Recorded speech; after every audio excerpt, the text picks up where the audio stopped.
आपण पाहताय प्राध्यापक डॉक्टर मच्छिंद्र सत्य यांचे लोकसंवाद न्यूज. सत्य जे तुमच्या समोर.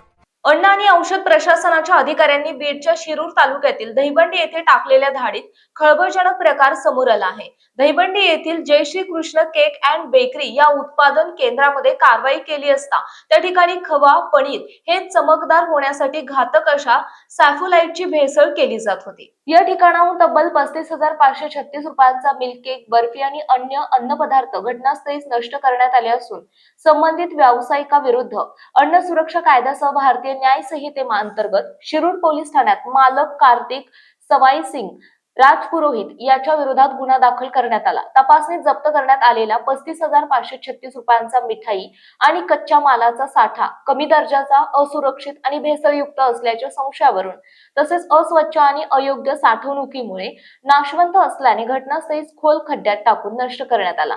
याशिवाय व्यवसाय बंद ठेवण्याचे आदेशही देण्यात आले.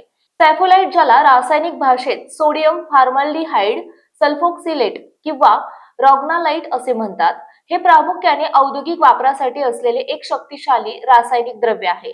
सॅफोलाइटचा मुख्य वापर हा टेक्सटाईल आणि कापड उद्योग म्हणजेच कपड्यांना रंग देण्यासाठी, छपाई करण्यासाठी आणि कापडावरील अतिरिक्त रंग काढण्यासाठी याचा प्रामुख्याने वापर केला जातो. आरोग्यावरील दुष्परिणाम आणि भेसळ. सॅफोलाइट हा मानवी आरोग्यासाठी अत्यंत घातक आणि विषारी पदार्थ आहे. दुग्धजन्य पदार्थ जसे की खवा, पनीर यांसारखे पदार्थही नष्ट करण्यात आलेत.